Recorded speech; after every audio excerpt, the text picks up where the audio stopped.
on your last visit on this trip, no? Opo, okay naman siya. Okay naman si... Kasi ang hangin mo talaga eh. Nag-init na po doon. Kaya nga. Okay.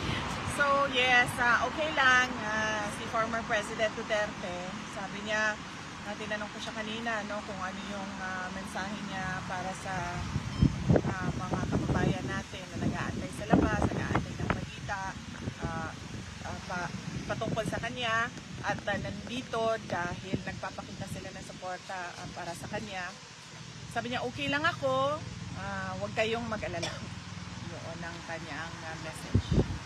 Well, how do you feel po, this being your last trip on this visit, and when do you think you can be back?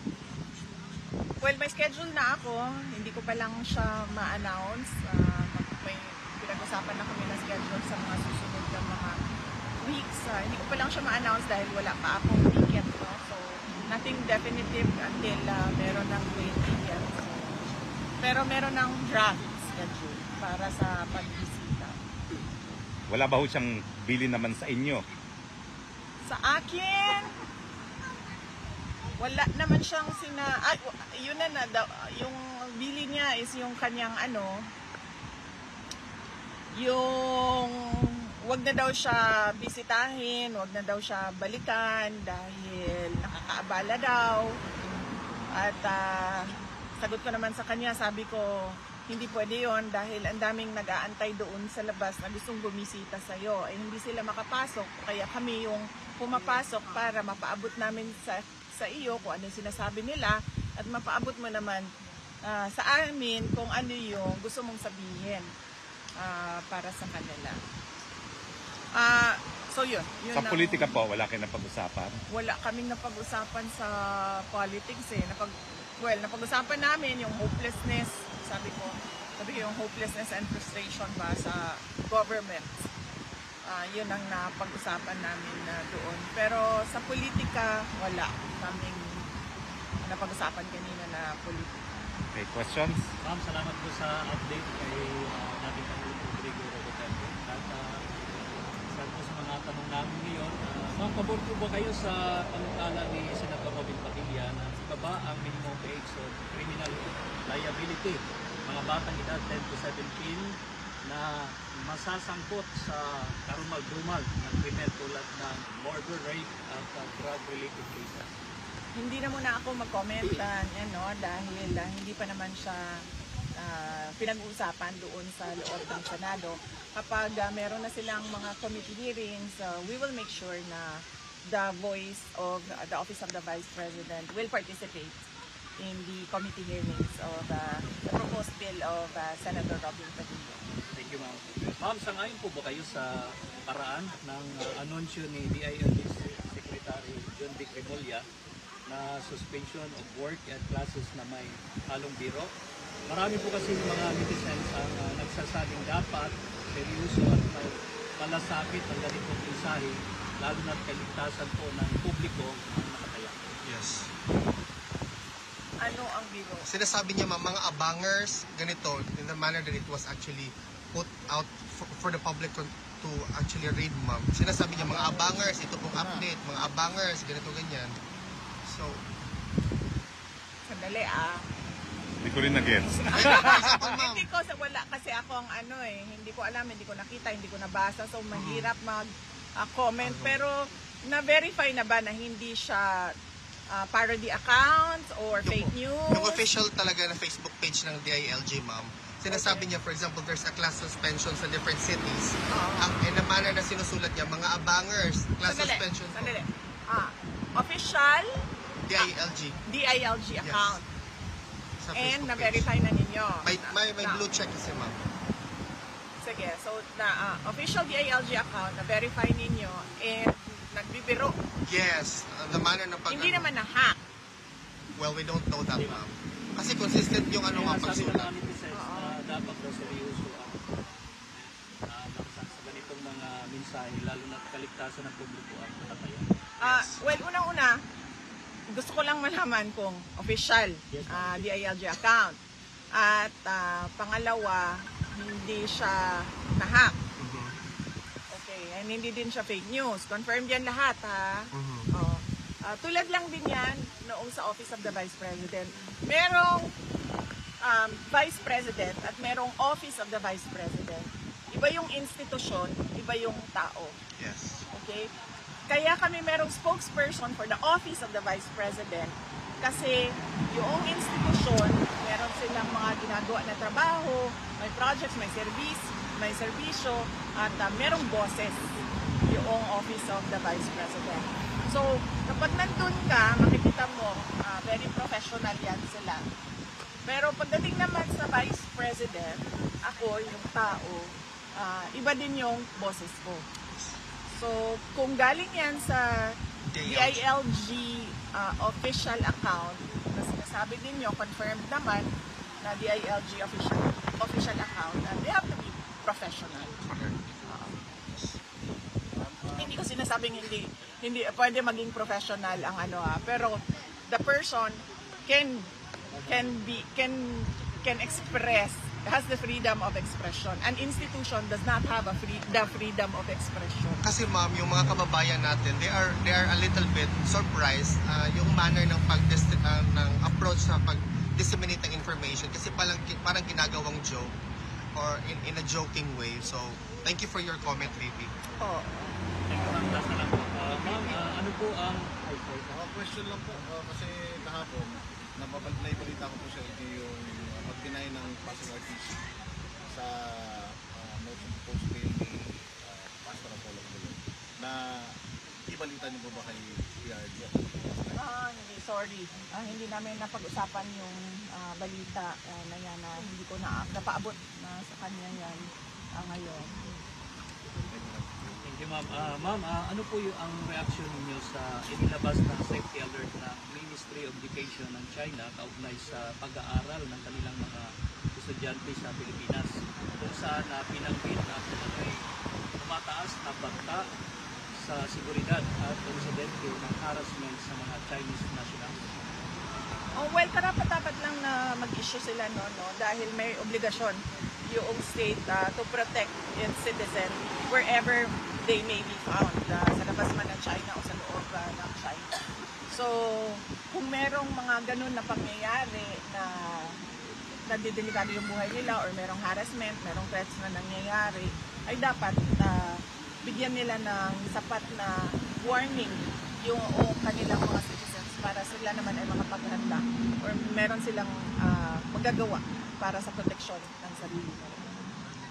VP, do you have a comment? Kasi sinabi ng Senate mismo, ni Senator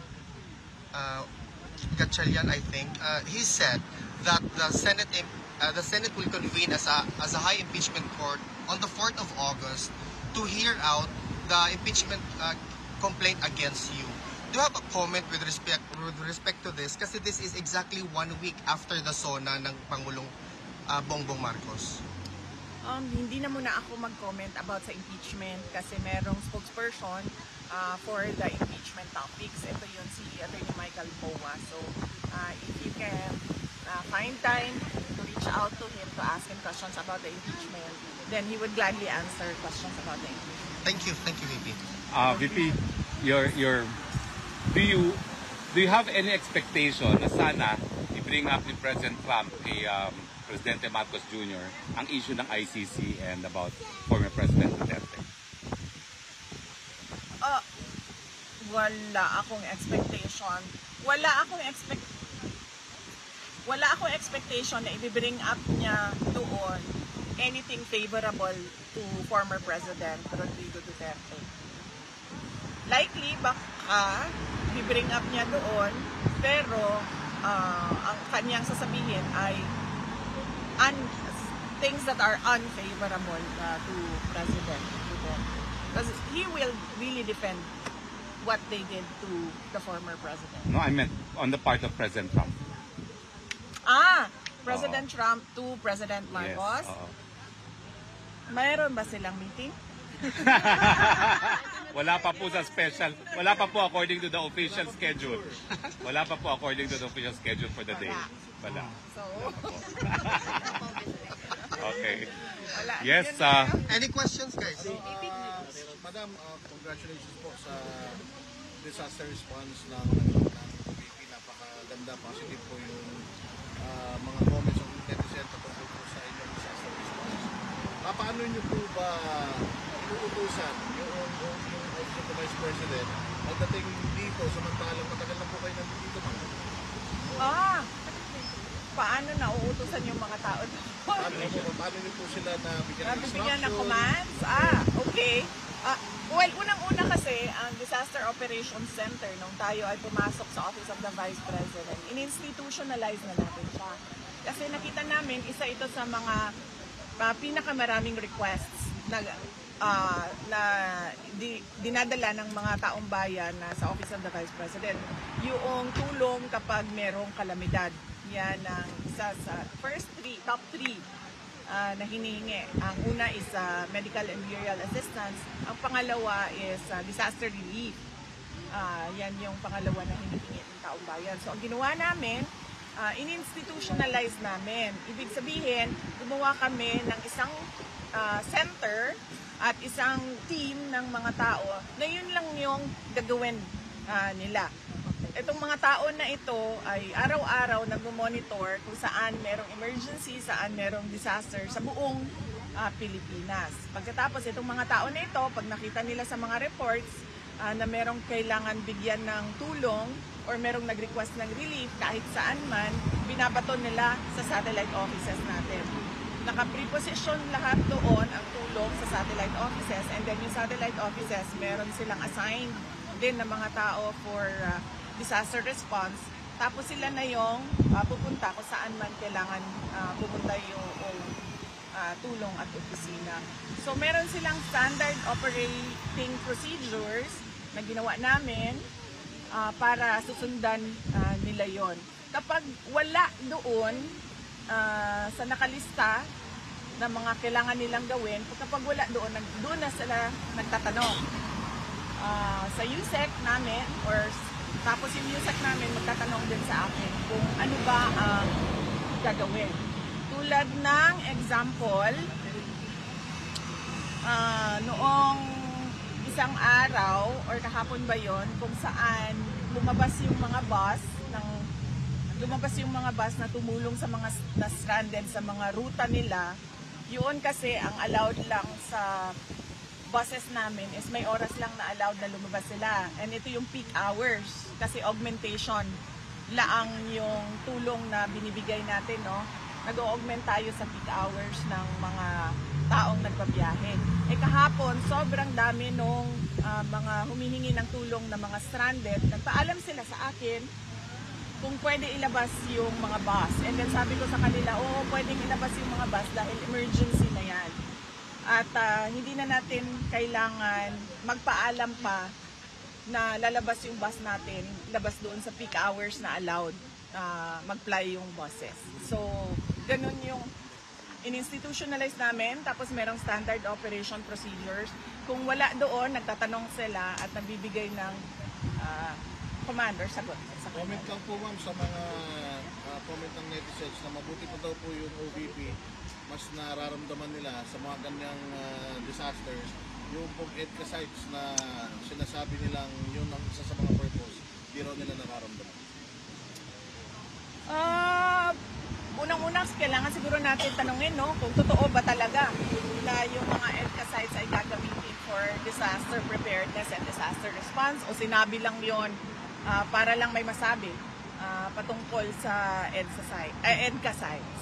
Just to piggyback real quick, VP, kasi sinabi ni DND Secretary Gibo Chodoro that we should ask the US to use these EDCA sites para po ma-facilitate yung relief operations. What's your reaction to this particular statement? EDCA kasi, it means Enhanced Defense Cooperation Agreements. Nandun yan siya sa, dun tayo sa word na defense, no? Ano ba ang ibig sabihin ng defense doon? Di ba mutual defense? Like depensa sa Pilipinas at depensa sa kung sino man yung ally natin, di ba? Kasi mutual, di ba? So, kung magkaroon ng agreement, iba pang agreement sa ilalim, sa loob ng EDCA agreement about disaster preparedness and disaster response, pwede yun. Kasi defense is not just yung defense na kapag merong invasion or merong war, pwede ding relief operations in times of emergencies. Thank you, VP. Well, since nakita po na parang epektibo yung disaster response ng OVP, will you ask for a higher budget for this year? For disaster preparedness? Kasi sabi ko sa mga kasamahan namin sa Office of the Vice President, kung ano yung ibinigay sa atin last year, dagdagan nyo lang ng sa inflation o pagmahal ng procurement at goods and services, yun lang ang idagdag ninyo. So, hindi na kami humingi ng tulad nung dati kung saan optimal yung operations ng Disaster Operations Center ng Office of the Vice President. Kasi alam naman namin na hindi siya ibibigay.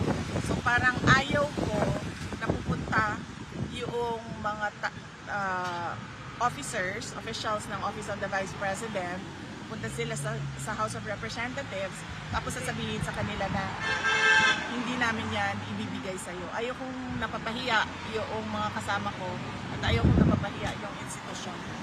Thank you. Now, VP has an appointment at 4:10, no? So, unless last question, tapos yung mga first-timers, pagbigyan natin sa pictures, pwede pa ba, VP? Miski konting panahon lang. Go. Mensahe po sa mga patuloy po na mga supporters ni Tatay Digong na nagtipon-tipon po mundo, bring him home. Tapos mga kababayan natin. Yes, opo. Unahin ko na muna yun sa mga kababayan natin. No? Sa mga kababayan namin, ang Office of the Vice President, kung ano man yung makakaya ng Disaster Operations Center namin, ay gagawin namin lahat para sa disaster response. Dalawa po yung nandyan sa loob ng center namin. Unang-una is yung mga kalusugan trucks namin, nagdadala sila ng hot meals sa mga responders. Pangalawa, meron kaming relief, no? Relief, food and non-food, yung relief na pwedeng maibigay ng Office of the Vice President. Kailangan natin laging handa tayo sa mga ganito dahil alam natin, taon-taon, pabalik-balik yung bagyo. Hindi naman titigil ang pagdating ng bagyo sa ating bansa. At ang dala ng bagyo lagi ay unang-una pagbaha at mga landslides. So yung mga tao na alam nila na flood-prone area sila or danger zone area sila sa landslide, ay dapat maghanda sila pagdating ng bagyo or tag-ulan. At ano yung isa, sir? Patuloy na pagtitipon ng mga supporters ni Tatay. Yes. Okay. Sa aming mga kababayan sa buong mundo at sa Pilipinas na patuloy ang pananawagan na iuwi at ipalaya na si dating Pangulong Rodrigo Duterte, ay nagpapasalamat kami. Alam ni dating Pangulong Rodrigo Duterte na meron kayong mga ginagawang rallies, pagtitipon at pananawagan. At nasabi nga niya sa akin kahapon na sana ay bigyan siya ng pagkakataon ng Diyos na personal ang kanyang pagpapasalamat sa inyong lahat sa inyong pagpapakita ng suporta at pagmamahal sa kanya.